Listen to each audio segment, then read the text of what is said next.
그 이름 높이세 온 세상 위에 세상의 생명을 위한 예수 그리스도라는 제목의 말씀입니다.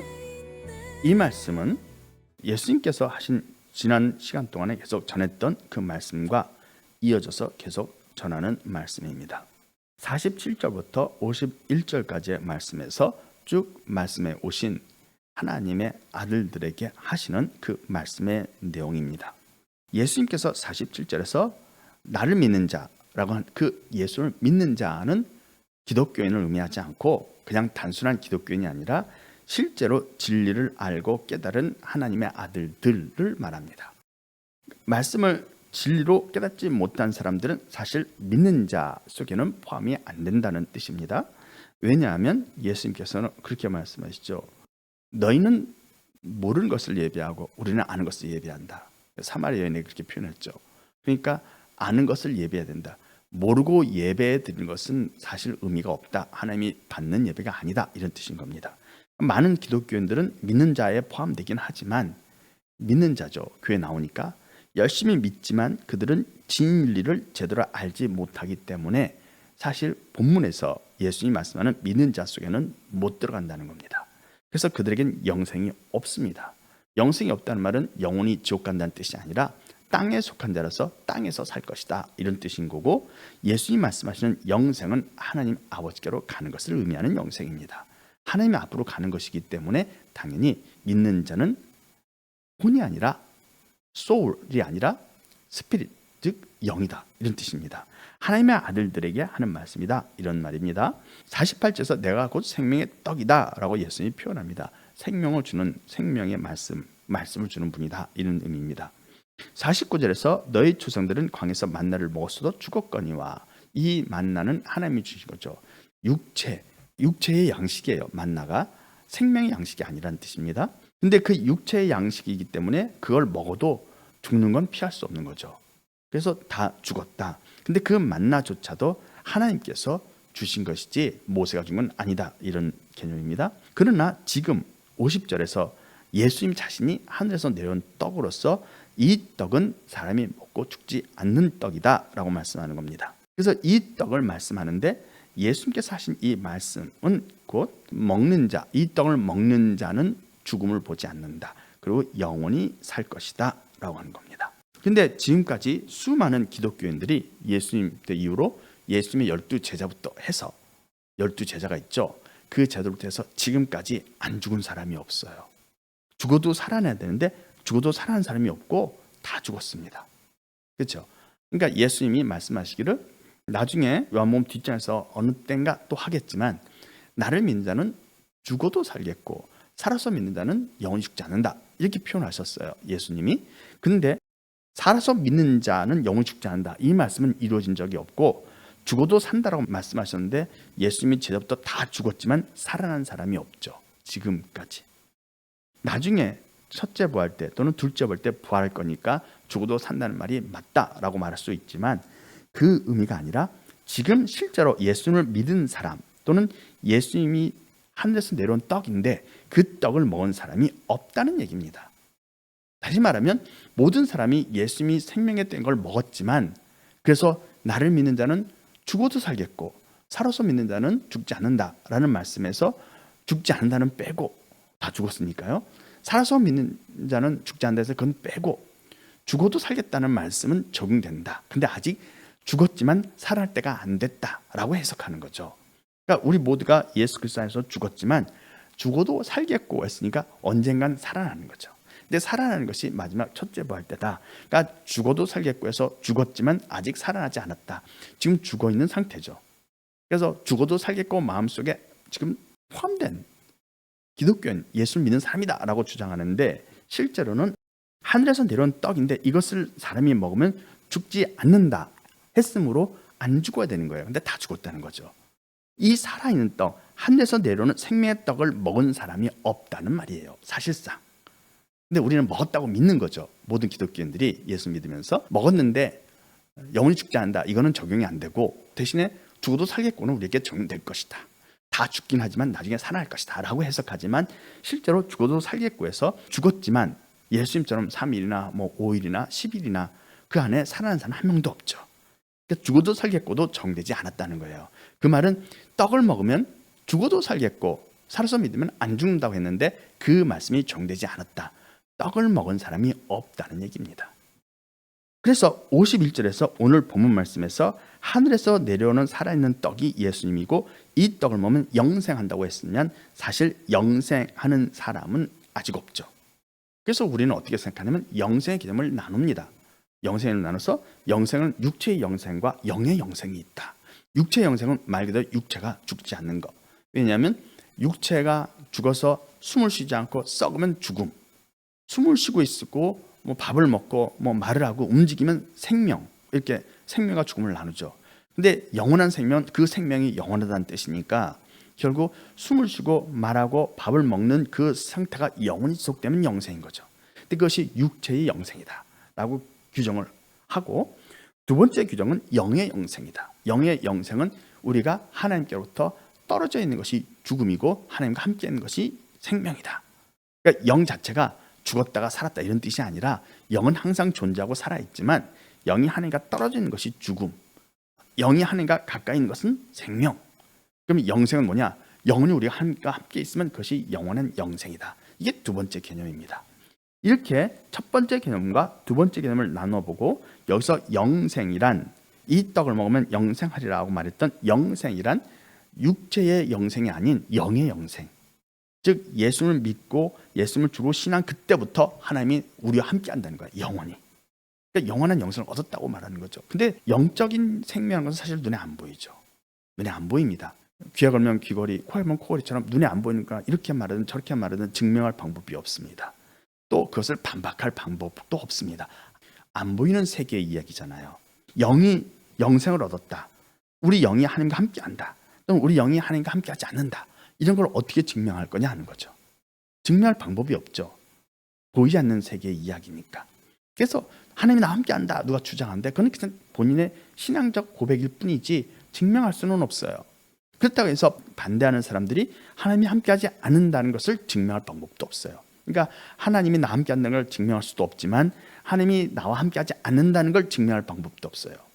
반론도 불가능한 거죠. 그러니까 그렇게 해석하고 나면 그냥 고집을 피우면 되는 겁니다. 증명할 수는 없지만 고집을 피우면 그래 너는 그렇게 믿어라 하고 끝날 수 있는 거죠. 하지만 영의 영생이란 개념보다는 세상의 생명을 위한 내 살이라고 했으므로 하나님은 실제로 육체의 영생과 영원히 하나님과 함께 사는 것 둘 다를 의미할 수 있습니다. 하지만 실제로 예수님이 표현한 것은 영원한 생명입니다. 육체의 생명을 표현하는 겁니다. 나는 하늘에서 내려온 살아있는 떡이니 사람이 이 떡을 먹으면 영생이라는 말은 결국 이 떡을 먹으면 영원히 죽지 않는 몸이 된다, 이 표현이 포함되어 있는 거예요. 이것을 설명하는 겁니다. 물론 당연히 하나님과 함께하는 것도 맞는 거예요. 예수님을 믿고 예수님의 마음에 믿어 영생에 이른 사람은 하나님과 함께하지만 본문 51절에서 예수님이 하신 말씀은 육체의 영원한 생명을 의미한다는 뜻입니다. 그런 의미가 되는 겁니다. 오늘 본문에서 내가 줄 떡, 예수님이 주는 떡은 세상의 생명을 위한 살이다, 예수님의 살이다 라는 표현입니다. 예수님은 세상에 생명을 주기 위한 겁니다. 그런데 우리가 이렇게 이야기하면 세상은 혼들이죠. 세상에 사는 사람들은, 이 세상에 사는 사람들은 혼입니다.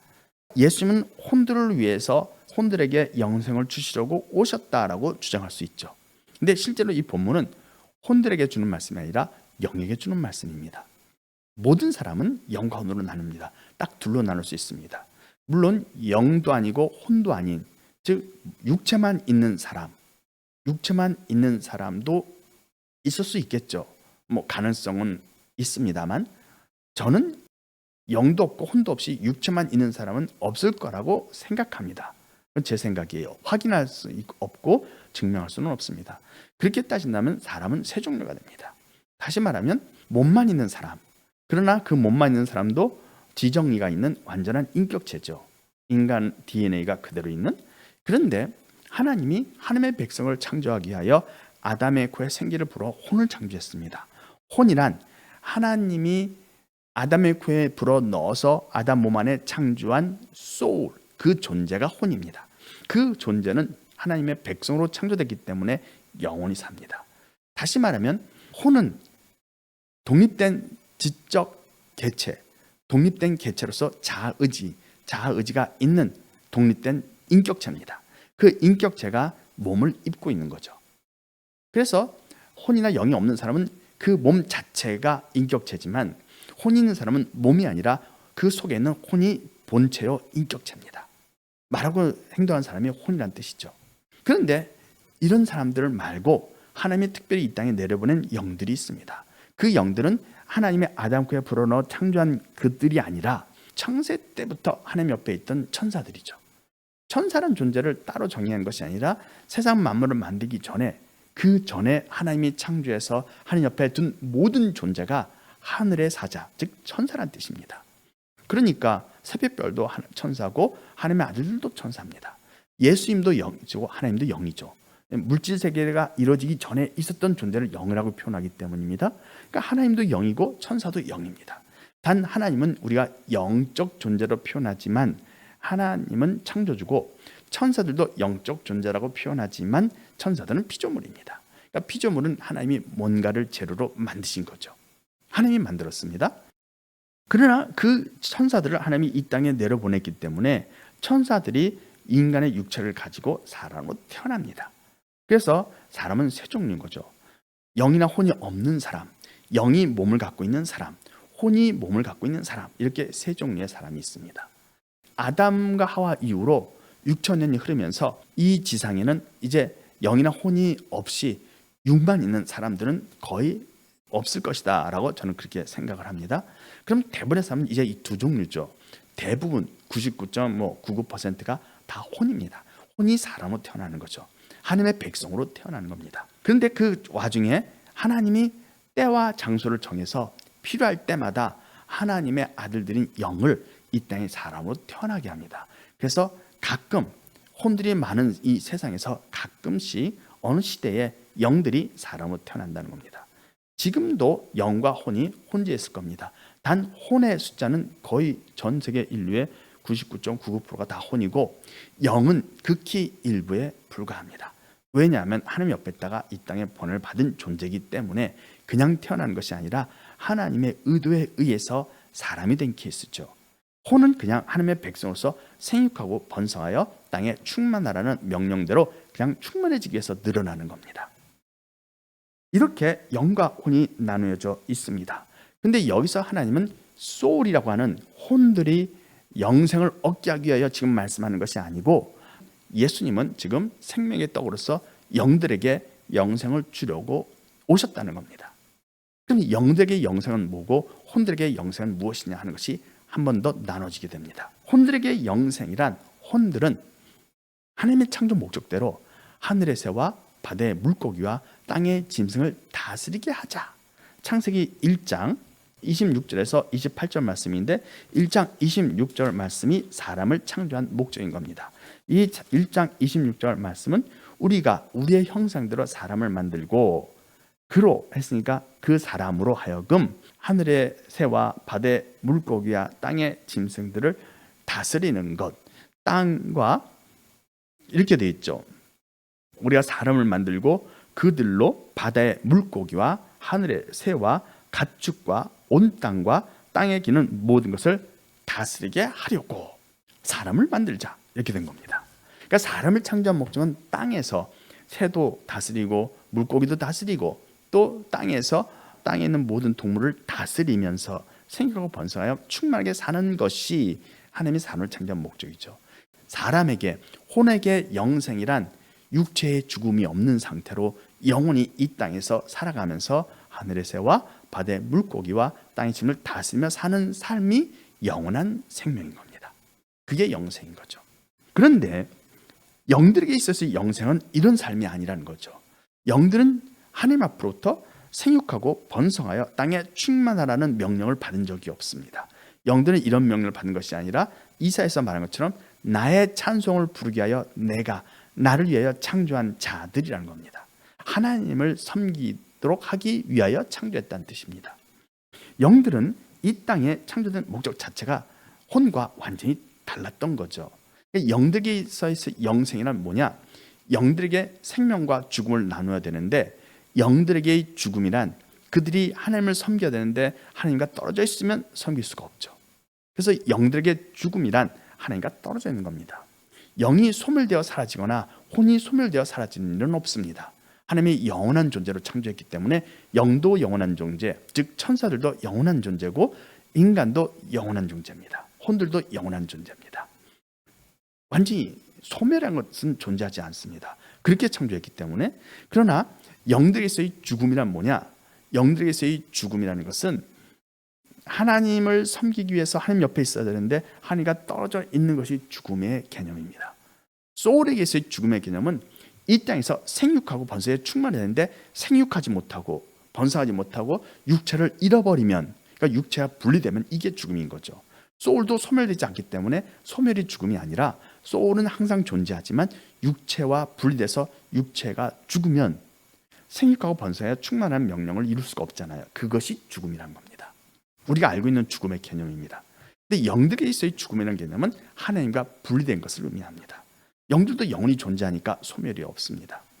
근데 그 영들이 하나님 앞으로 가면 그게 생명인 거죠. 근데 영들에게 영원한 생명이란 영원히 하나님과 함께 있는 것이 영생입니다. 그래서 계시록 7장에서 보면 흰옷 입은 무리들에게 이런 말씀을 하시죠. 7장 15절, 흰옷 입은 무리 이야기 하는 말씀인데요.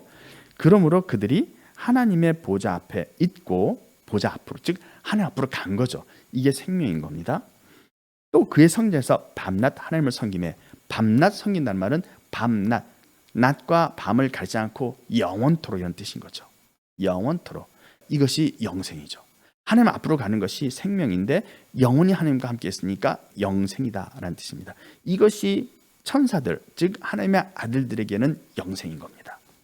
그래서 본문 말씀에서 내가 줄 떡은 세상의 생명을 위한 내 살이라 하는 말씀을 하실 때, 이 말씀의 의미는 영들이 하나님 앞에 있다 이 뜻이 아니고 사람들이, 혼들이 생명을 가지고 사는 것을 의미합니다. 사실 그걸 의미합니다. 근데 이 표현은 궁극적으로는 그런 뜻이죠. 세상에 사는 혼들이 죽음을 경험하지 않고 영원히 사는 것, 그것이 세상 사람들, 이 세상에 사는 하나님의 백성인 혼들에게 영생입니다.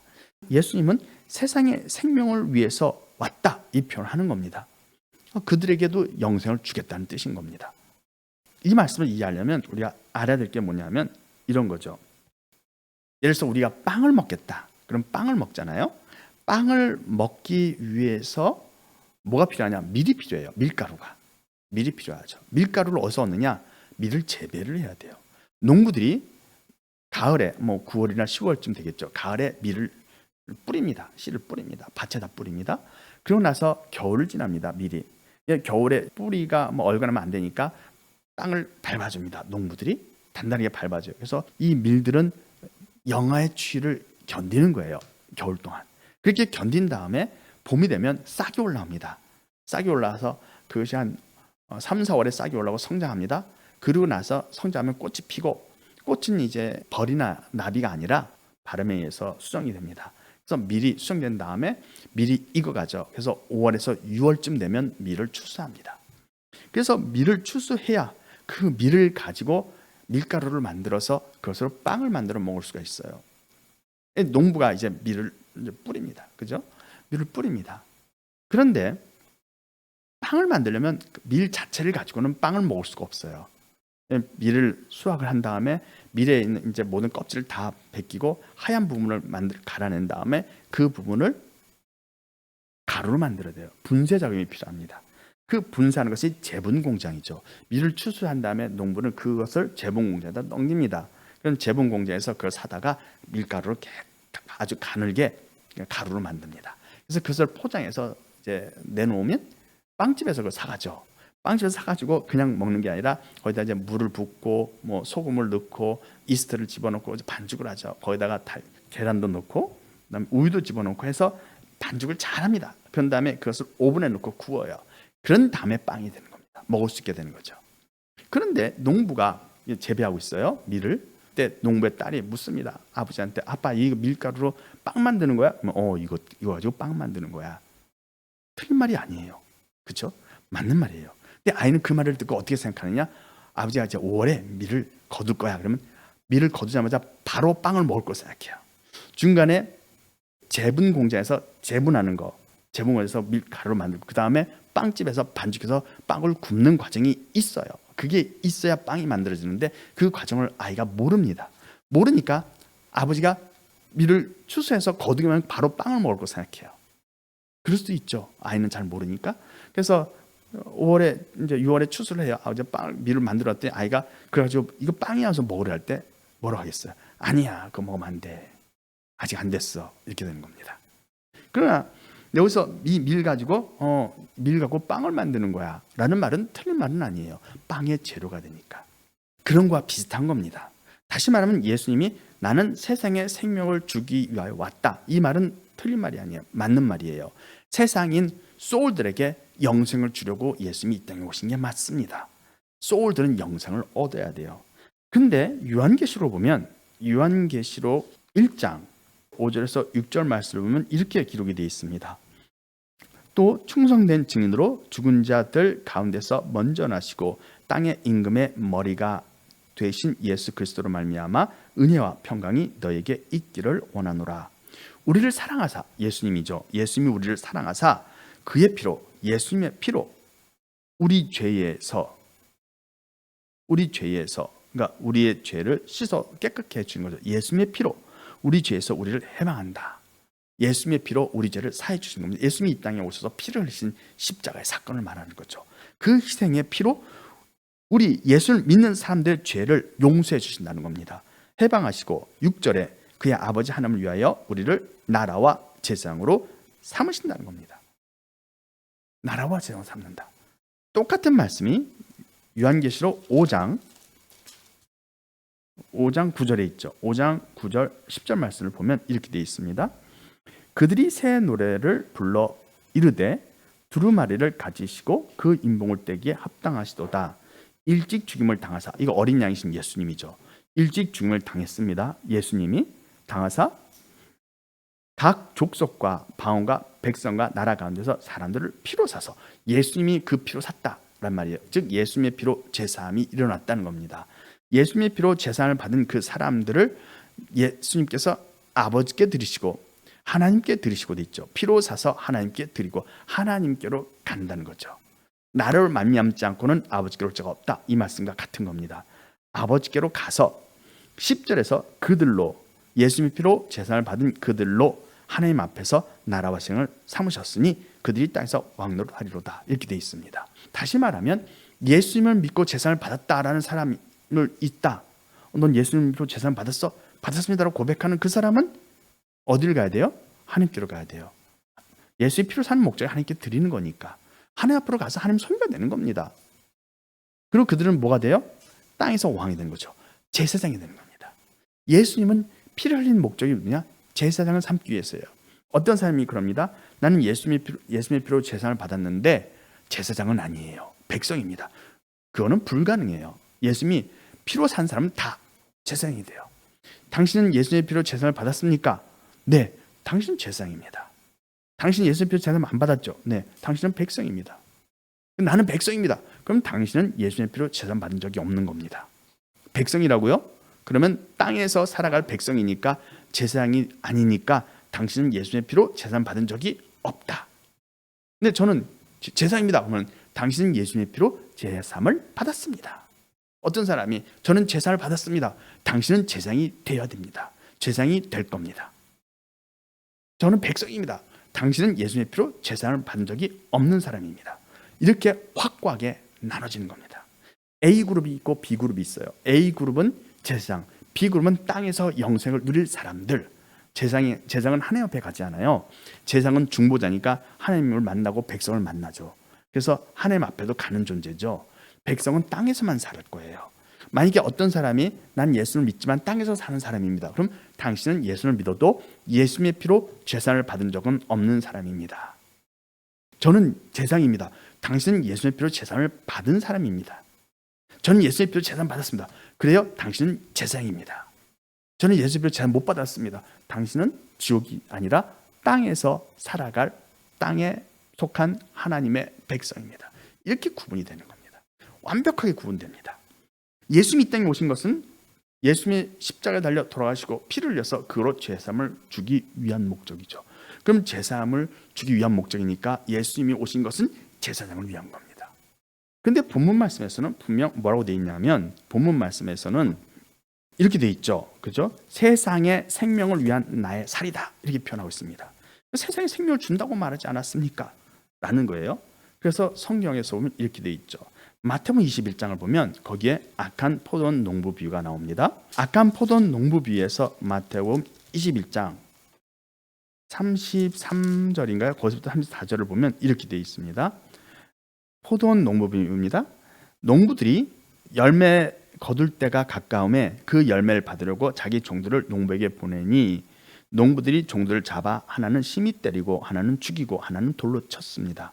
다시 다른 종들을 처음보다 많이 보내니 그들에도 그렇게 하였는지라. 37절에서요. 21장 37절. 후에 자기 아들을 보내며 이르되 그들이 내 아들을 존대하리라 하였더니 농부들이 그 아들을 보고 서로 말하되 이는 상속자니 자 죽이고 그 유산을 차지하자 해서 이에 잡아 포도막에 내어 쫓아 죽입니다. 40절에서 그러면 포도원 주인이 올 때 이 농부들을 어떻게 하겠느냐라는 질문을 던집니다. 예수님이 유대인들에게. 그러니까 그때 유대인들이 말합니다. 그들이 말하되 이 악한 자들을 진멸하고 포도원은 제때에 열매를 바칠 다른 농부들에게 새로 주는 것이 맞습니다. 그러니까 예수님이 이렇게 표현하죠. 그래, 맞다. 43절에서 그러므로 내가 너에게 이르노니 하나님의 나라를 너희는 빼앗기고 그 나라의 열매 맺는 백성이 받으리라. 이 표현을 하고 있죠. 다시 말하면 포도원이 하나님의 나라죠. 포도원을 하나님의 나라인데 그 포도원을 관리하는 악한 농부가 마귀의 천사입니다. 마귀의 천사들이 제때 실과를 안 바쳐요. 그래서 제때 실과를 바칠 다른 농부들을 채용해야죠. 그죠? 농부들을 먼저 채용해야 됩니다. 제때 실과를 바치는 다른 농부들을 채용해서 악한 농부들을 내쫓고 제때 실과를 바칠 다른 농부를 데려다 앉혀서 포도원을 경영하겠다는 게 하나님의 뜻인 겁니다. 다시 말하면 포도원은 하나님의 나라예요. 그러면 이 땅에 사는 백성들은 농부냐? 농부는 일꾼이에요. 일을 할 사람들이에요. 포도에서 일을 해서 하나님 앞에 실과를 바칠 사람들이죠. 그러나 하나님의 백성은 이 땅에 살아가는 사람들이에요. 이 땅에 살아가는 사람들이기 때문에 하나님이 영생에 이른 열매를 마귀와 그 천사에게 요구했던 겁니다. 사람들이 영생에 이르러야 되는 거니까. 마귀가 그 일을 안 했다는 거죠. 그러니까 하나님이 제때의 실과를 바칠 다른 농부를 선택하는 목적은 포도원을 제대로 경영하기 위해서라는 거죠. 포도원은 하나님의 나라고 하나님의 나라에는 하나님의 백성이 삽니다. 하나님의 백성들이 누구냐? 소울들이죠. 소울들이 천국에서 제대로 살려면 이 세상을 다스리는 농사꾼, 세상을 다스리는 농부가 제때 실과를 바칠 농부여야 한다는 겁니다. 농부가 없으면 포도원이 엉망이 돼요. 그러니까 세상에 살아가는 많은 하나님의 백성들이 영생을 누리려면 그들이 원하는 영생은 부활이죠. 부활해서 이 땅에서 영원히 살아야 되는데 그들이 빨리 부활하려면, 그들이 빨리 부활해서 영생을 누리려면 이 세상에 사는 모든 사람들, 세상에 사는 그 소울들이 세상에 생명을 주는 하나님의 뜻에 따라 생명을 얻으려면 예수님은 먼저 농부들을 세워야 한다. 농부가 바로 제사장인 겁니다. 예수님이 지금 농부들을, 즉 하나님의 아들들을 이 땅에 살아로 보내고 그 영들을 제사장으로 세우는 일이 결국은 포도원을 제대로 관리하기 위한 목적이라는 겁니다. 그래서 이 농부들을 만왕으로 세우죠. 그들이 땅에서 왕노릇하죠. 왕노릇하면서 세상 나라에서 살아가는 소울들을 잘 관리하자. 그들을 통해서 영생에 이른 열매를 하나님께 드린다. 그들이 영생을 얻는다는 것. 세상의 생명을 위한 나의 살이다라는 말은 예수님이 말씀하신 것을 의미하고, 이 예수님의 살인 말씀을 깨달은 사람들이 나라와 세상들이에요. 그들이 먼저 예비되고 준비되면 농부가 준비됐기 때문에 세상 나라가 우주와 그리스도 나라로 바뀌면서 생사는 모든 소울들이 그 제사장들을 통해서 영생을 얻는다는 겁니다. 이는 하나님이 먼저 농부를 준비한다는 뜻입니다. 농부를 준비하지 않으면 포도원은 엉망이 됩니다. 포도원인 하나님의 나라를 제대로 경영하려면 먼저 일꾼인 제사장들을 세우는 겁니다. 그래서 예수님이 먼저 와서 피로써 제사장이 될 종들을 살리는 겁니다. 예수님이 소울들을 놔두고 영들만 그들의 죄를 사해서 그들을 하나님의 소를 삼는 이유는 소울을 버리는 것이 아니라 이 혼들이 영생을 누리게 하기 위해서 먼저 이 영들을 농부로, 제때의 실과를 받을 농부로 세운다는 겁니다. 이 농부들이 제대로 서야 소울들이 부활을 해서 영생을 누리기 때문입니다. 이 농부가 밀을 잘 추수를 해야 다음에 제분 공제에 들어가고 빵집에 들어가서 빵이 만들어지는 것처럼 농부가 밀을 수확하지 않으면 빵이 안 만들어진다는 겁니다. 세상 사람들이 먹을 양식이 준비되어 있지 않는다는 거죠. 결국 예수님이 세상을 위한 나의 살이다라는 이 표현은 소울들에게 영생을 주는 것이 이 창조의 목적입니다. 그리고 하나님의 나라를 만들고 그곳에서 소울들이 하나님의 백성이 돼서 영원히 사는 거, 하늘의 새와 바다의 물고기와 땅의 짐을 다스리며 영원히 사는 거, 그거를 하나님이 지금 만들겠다고 하신 건데, 그 궁극적인 목적이 이루어지려면 농부인 하나님의 아들인 그 영이 먼저 세상으로 준비되어야 되는 거예요. 근데 그들이 준비되기 위해서 먼저 그들의 죄를 사해줘야 되기 때문에 예수님이 그들의 죄를 사하고 아버지께로 데려가서 나라와 세상으로 산다는 겁니다. 예수님이 소울의 죄를 용서해주지 않고 영들의 죄, 하나님의 아들의 죄를 용서해주고 그들을 아버지께 드리는 것은 소울을 외면하는 것이 아니라 그들을 먼저 농부로 세워서, 중보자로 세워서 이 세상을 하나님의 나라로 만들겠다는 뜻인 겁니다. 소울들은 예수님 피로 재산을 받지 못했다고 해서 영원히 지옥 가는 것이 아니라 그들이 부활을 해서 영생을 누리기 위해 먼저 농부가 필요해서 하신 겁니다. 농부를 세우는 것은 결국 이 땅에 하나님의 백성으로 영생을 누릴 그 사람들을 위한 일이었다는 겁니다. 본문 말씀에서 예수님은 세상의 생명을 위한 내 살이라는 말은 한 단계 바로 되는 것이 아니라 다음 단계로 건너서 제상을 먼저 세우고 그 제상이 세워져서 이 땅이 하나님 나라가 되고 모든 소울들이, 모든 하나님의 백성이, 세상 사람들이 부활해서 영생을 누리게 된다라는 거죠. 궁극적인 목적을 말씀한 겁니다. 주께 모든 마음을